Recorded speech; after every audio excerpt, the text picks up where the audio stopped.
Hello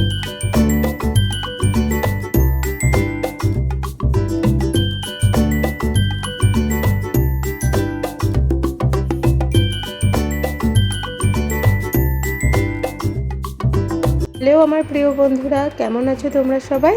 আশা করি তোমরা খুব ভালো আছো।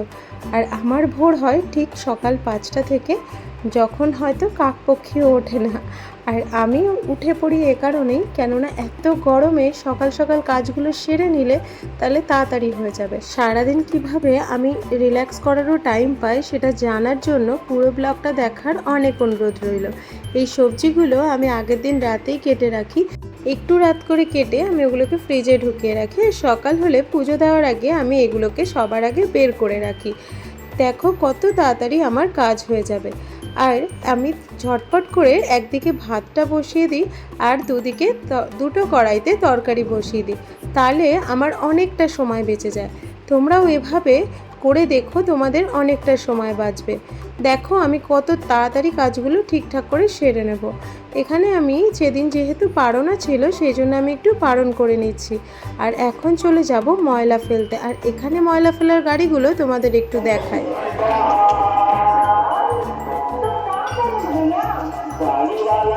শুনলে তো, এখানের এই গানটা এত মজাদার লাগে, যদি তুমি ঘুমিয়েও থাকো তাও তোমার ঘুম অবশ্যই ভেঙে যাবে। তো সকাল সকাল ঘর বাড়ি পরিষ্কার করে ময়লা ফেলে আসা হচ্ছে আর একটা প্রথম কাজ।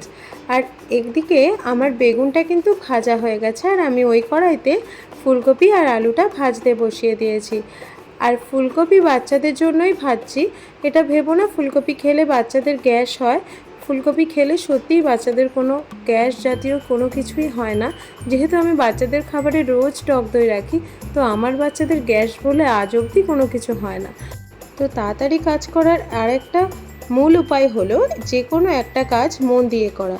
রান্না করতে করতে খানিক কাপড় কাচতে গেলাম, একটু ঘরঝাড় দিতে গেলাম, এভাবে হ্যাপাজার্টলি করতে থাকলে কাজগুলো কিন্তু অগোছালো হয়ে যায়, তাতে সময় বরং আরও বেশিই লাগে। সেই জন্য আমি যে কাজটা করি সেটা মন দিয়ে আগে শেষ করে নিই। এখন 7:30 মতো বাজে, আমার কিন্তু সমস্ত ভাজা করা কমপ্লিট হয়ে গেছে। সেজন্য আমি তোমাদের দাদার খাবারটা এখানে গুছিয়ে দিচ্ছি। ও খেয়ে অফিস যাবে, সেই জন্য ওরটা আগে দিয়ে আমি আবার চলে যাব রান্নাঘরে। রান্নাঘরে গিয়ে আমি দেখো কত তাড়াতাড়ি আমি কত কিছু করে নিয়েছি। তোমরাও এরকম আগের দিন সমস্ত কিছু মোটামুটি যেগুলো কাটা যায় কেটে রাখলে তোমাদের কিন্তু খুব তাড়াতাড়ি হবে। এত সকাল সকাল ওঠার আরেকটা কারণ হচ্ছে, যেহেতু বাচ্চারা ঘুমায় তখন কিন্তু আমি নিশ্চিন্তে সব কাজ সেরে নিতে পারি। যেহেতু আমি একলা, আমার ধরার কেউ নেই, তো সেই জন্য আমি ওরা ঘুমিয়ে থাকতে থাকতে বেশিরভাগ কাজটাই আমি করে ফেলতে চেষ্টা করি। আর আজকে তোমাদের আমি এখানে দেখাবো মূলো পাতুরি বানানো, যেটা ইলিশ পাতুরির মতোই অনেকটাই টেস্ট হয়। এটা কিন্তু একটা দারুণ টেস্টি রান্না। মূলোটাকে আমি প্রথমে ওরকম গ্রেটারে গ্রেট করে নিয়েছি, আর একটা আলুও গ্রেট করে নিয়েছি, একটু ধনেপাতা দিয়ে দিয়েছি। আর যেহেতু অল্প লঙ্কা, আমরা লঙ্কা বাটা খাই না তরকারিতে, সেই জন্য এভাবে একটুখানি লঙ্কাটাকে পেস্ট করেছি। আমার কাছে এটাই সবথেকে ইজিয়েস্ট ওয়ে মনে হয়। তারপরে একটু হালকা করে নেড়েচেড়ে মিশিয়ে নিচ্ছি। যেহেতু বাচ্চারাদের আমি ধরবো, সেই জন্য আমি হাত দিয়ে প্রথমে মিক্স করি না। তারপরে একটু নুন, একটু হলুদ দিয়ে দেবো। খুবই কম উপকরণে এত টেস্টি রান্না, তোমরা একবার কিন্তু ট্রাই করে দেখো। আর এই যে তারপরে আমি হাত দিয়ে এটাকে ভালো করে মেখে নিচ্ছি। এতটাই ভালো করে 2-3 মিনিট ধরে মাখতে হবে যাতে এর মাখার সময়ই এটা অর্ধেক সিদ্ধ হয়ে যায়। যেহেতু মূলোটা রাত্রেবেলা কেটে রাখা যেত না, সেই জন্য আমি শুধু এর ছালটাই ছাড়িয়ে রেখেছিলাম। সকালবেলা আমি এটাকে গ্রেট করে নিয়েছি। তারপরে এটাকে এতটা সুন্দর করে মেখে নিয়েছি যাতে এর থেকে জলটা বেরিয়ে আসে, তাহলে রান্নাটা খুব সহজেই তাড়াতাড়ি হয়ে যাবে। আর যেহেতু আমার কাছে কলা পাতাও ছিল না, তো আমি এভাবেই বসিয়ে নিয়েছি। এভাবে বসালেও কিন্তু একই রকম টেস্ট হয়, টেস্টের কিন্তু কোনো রকম হেরফের হয় না। চলো, এর মধ্যে আমার কিন্তু সমস্ত রকম ভাজা, মূলো পাতুরি, ভাত সমস্ত কিছু হয়ে গেছে। ঘড়িতে কিন্তু বাজে মাত্র 8:30। তোমরাও এভাবে ট্রাই করে দেখো, তোমাদেরও হাতে কিন্তু প্রচুর সময় থাকবে, আর নিজেদের জন্য নিজেদের একটু সময় থাকবে। এর মাঝখানে আমি কিন্তু এঁচোড়ের তরকারিটাও করে নিয়েছিলাম। সমস্ত রান্না শেষ করে এবার আমি সমস্ত কিছু পরিষ্কার করে নিচ্ছি। পরিষ্কার পরিচ্ছন্ন থাকলে মনটাও ভালো থাকে আর মাথায় কোনো টেনশনও থাকে না। রান্নাঘরটা পরিষ্কার থাকলে আমার তো মনে হয় বিশাল একটা কাজ হয়ে গেছে। তারপরে সমস্ত কিছু পরিষ্কার করতে করতে ওরাও উঠে যাবে। আর ঘড়িতে কিন্তু এমন কিছু সময় হয়নি, হয়তো ভাবছো বেলা 12টা বাজে, একদমই নয়, মাত্র 9:30 বাজে। 9টা বাজে, আমার কিন্তু রান্নাবান্না একদম কমপ্লিট। পিসুগুলো উঠে গেছে, মুখটা ভীষণ রাগি রাগি। কে যে হয়েছে বেবি, এত লাগ কেন, বাস করবে?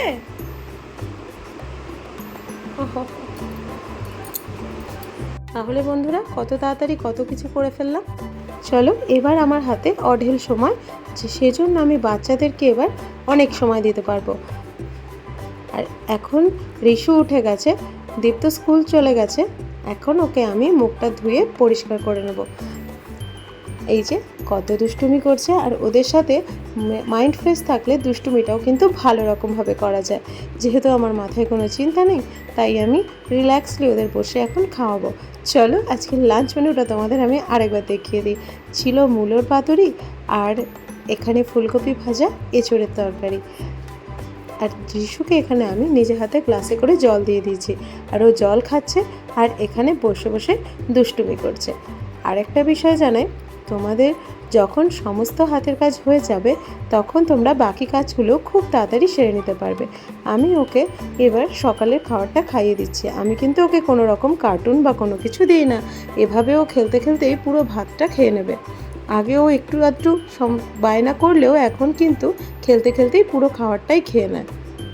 আর ওকে খাওয়াতে খাওয়াতে মাঝে মাঝে আমি বাকি হাতের কাজগুলো আস্তে আস্তে সেরে নেবো। আর ও তো এরকমভাবে খেলতে খেলতে মজা করে করেই খেতে থাকে। এত ছোট বাচ্চাকে 2 বছরের আগে স্ক্রিন টাইম দেওয়া একেবারেই উচিত নয়, সেটা টিভি হোক বা মোবাইল, কোনো কিছুই নয়। তো সেই জন্য ওকে এভাবেই আমি খাওয়াতে থাকি। হয়তো একটু কষ্ট হয়, একটু নোংরা করে, কিন্তু তা সত্ত্বেও আমি ওকে যতটা পারি না দেওয়ারই চেষ্টা করি। আর খেলতে খেলতে ও তাড়াতাড়িও খায়, আর আমার আরও সময় খানিকটা বেঁচে যায়। ও এরকমভাবে খেলায় মন দিতে থাকলে তাড়াতাড়ি তাড়াতাড়ি করেই খেয়ে নেয় সবসময়, যেটা দীপ্তও সবসময় এরকমভাবেই খেয়ে থাকে। তো একটা টাইম শিডিউল করে নিয়ে আমি সবসময় কাজ করে থাকি। তো সকালে উঠে প্রথমে পুজো দেওয়া, রান্না করা, তারপরে ওদের খাইয়ে তারপরে আমি বাকি কাজগুলো করি। তা এরকম একটা শিডিউল তোমরাও বানিয়ে নিতে পারো। একটা নিজেদের একটা রুটিন থাকলে সবসময় দেখবে কাজগুলো আরও তাড়াতাড়ি শেষ হয়ে যাবে। যেহেতু ওদের নিয়ে কাজ একেবারেই শেষ করা যায় না আর সময় একেবারেই দেখতে পাওয়া যায় না, সেই জন্য এরকম একটা রুটিন থাকা কিন্তু সবার খুব দরকার। ওকে আমি এভাবে খাইয়ে নিচ্ছি, আর খাওয়ার পরে আমার কিন্তু আর কোনো কাজ থাকে না। তারপরে ওদের আবার খাইয়ে নিয়ে আমি একটু বিকেল হলে ওদের নিয়ে চলে যাই বাইরে ঘুরতে, যখন কিন্তু আমার একেবারে রিল্যাক্স টাইম। এভাবে আমি কাজ করি বলে যেহেতু আমার কাজ খুব তাড়াতাড়ি শেষ হয়ে যায়, আর রাত্রের দিকে আমার প্রায় কাজ থাকে না বলেই আমি সন্ধ্যে পর্যন্ত ওদের এভাবে নিয়ে ঘুরতেই পারি। আর আজকের মতো ব্লগটা এই পর্যন্তই। এরকম নতুন নতুন আরও অনেক ভিডিও পাওয়ার জন্য প্লিজ আমার চ্যানেলটা সাবস্ক্রাইব করে দিও আর একটা শেয়ার করে দিও। যারা আমার চ্যানেল অলরেডি সাবস্ক্রাইব করে দিয়েছো তাদেরকে অসংখ্য ধন্যবাদ। আর প্লিজ সকলকে বলো চ্যানেলটা একবার সাবস্ক্রাইব করার জন্য। ততক্ষণের জন্য সকলে অনেক ভালো থেকো, সুস্থ থেকো।